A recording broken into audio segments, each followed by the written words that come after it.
Hello guys, welcome to my YouTube channel. कैसे हो आप सब? आई होप आप सब अच्छे होंगे। आज से मैं आप सभी लोगों को अपने चैनल पे सिलाई सिखाना स्टार्ट करूँगी।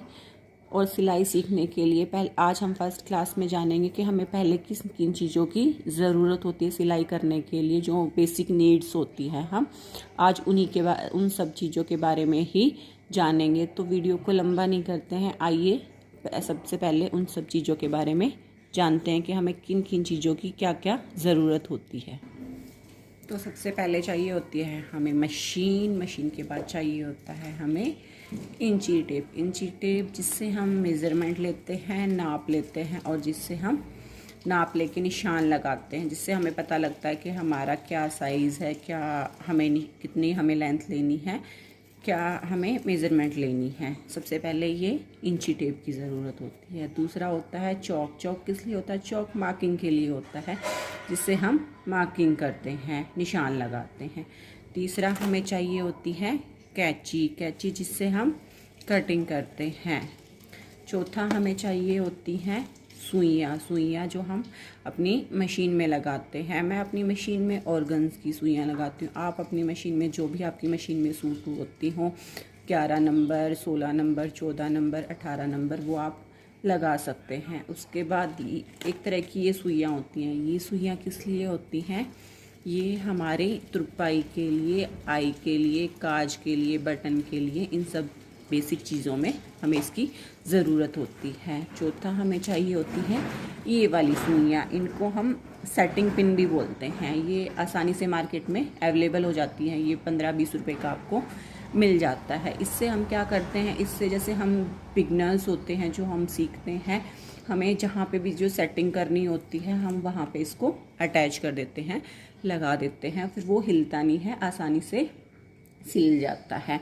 जो उसके बाद हमें चाहिए होते हैं धागे के बगैर तो हम कुछ कर ही नहीं पाएंगे। धागे होंगे तभी तो हम सिल पाएंगे। उसके बाद हमें चाहिए होते हैं धागे और हमें चाहिए होते हैं पेचकस हमें किस लिए चाहिए होते हैं? हमें मशीन को खोलने के लिए, बंद करने के लिए और मशीन की साफ़ सफाई करने के लिए हमें चाहिए होते हैं। उसके बाद हमें चाहिए होते हैं ये सिटल और फिरकियाँ। इसको हम बाबन भी बोलते हैं और इसको हम फिरकी और चक्री भी बोलते हैं। ठीक है, ये हमें एक से ज़्यादा चाहिए होती हैं, क्योंकि कई बार क्या होता है कि हमें अलग कलर की पाइपिंग लगानी होती है, लेस लगानी होती हैं, तो हम अलग अलग कलर्स के इसमें धागे अटैच कर सकते हैं। अलग कलर की चाहिए, इसलिए हमें ये कई सारी चाहिए होती हैं। ये क्या होते हैं? ये होते हैं फुट होते हैं, जो हमें पाइपिंग लगाने के लिए चाहिए होते हैं, जिप लगाने के लिए चाहिए होते हैं। ये अलग अलग तरह के होते हैं। ये एक लेफ़्ट वाला होता है और एक राइट वाला होता है। अगर हमें लेफ़्ट में लगानी है तो हमें राइट वाला लगाना चाहिए, और राइट में लगानी है तो लेफ़्ट वाला लगाना चाहिए। और ये होते हैं बटन जो हमें उसमें लगाने होते हैं, कफ वगैरह में, इन सब चीज़ों में लगाने होते हैं।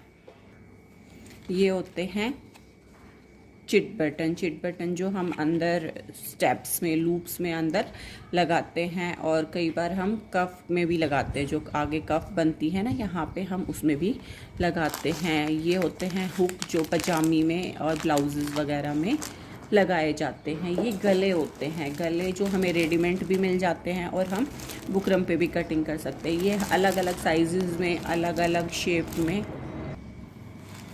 ये होते हैं गले जो हमें अलग अलग साइजेस में, अलग अलग शेप्स में मार्केट में आसानी से अवेलेबल मिल जाते हैं। और ये होती है लास्टिक आजकल जो पैंट, प्लाज़ो, सलवार में भी हम लगा सकते हैं। पैंट प्लाज़ो में जो हमें लगाने के लिए चाहिए होती है, ये होती है लास्टिक। और ये होती है फोम जो हम पाउचों में लगाते हैं, जिससे हम सलवार के पाउचे में लगाते हैं, जिससे हमारी सलवार आराम से खड़ी रहती है और अच्छी लुक देती है, अच्छी लगती है। और एक होती है बुकरम जो हम सलवार के पाउचे में हम बुकरम भी लगाते हैं और फोम भी लगाते हैं। बुकरम हम हमेशा से लगाते आए हैं। कोई बुकरम लगवाता है, कोई फोम लगवाता है। बुकरम से हमारे पाउचे इतने खड़े नहीं रहते हैं, फोम से हमारे पहुँचे खड़े खड़े रहते हैं। बुकरम से हम कफ भी बनाते हैं, गले भी कटिंग कर सकते हैं। तो बुकरम भी हमें बहुत ज़रूरी चाहिए होती है, बुकरम तो चाहिए ही चाहिए होती है। और उसके बाद चाहिए होता है हमें, ये होते हैं स्केल।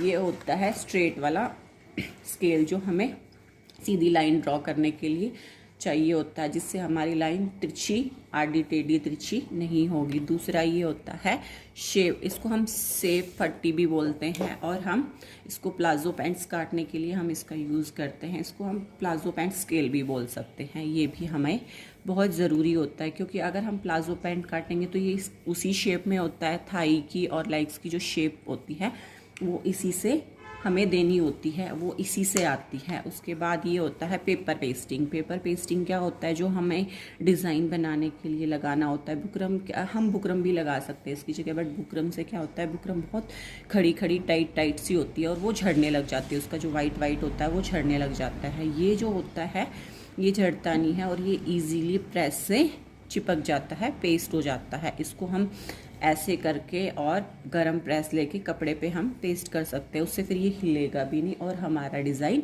बहुत ही सुंदर तरीके से अच्छे से बनेगा। तो आई होप आप लोगों को मेरी वीडियो पसंद आई होगी। प्लीज़ अगर कोई कमी लगी हो तो मुझे कमेंट करके बताना, और मेरी वीडियो अच्छी लगी हो तो लाइक, शेयर एंड कमेंट करना, और मेरे चैनल को सब्सक्राइब करना। Thank you. और कल मैं आपके लिए और नई वीडियो लेके आऊँगी इसी के रिगार्डिंग।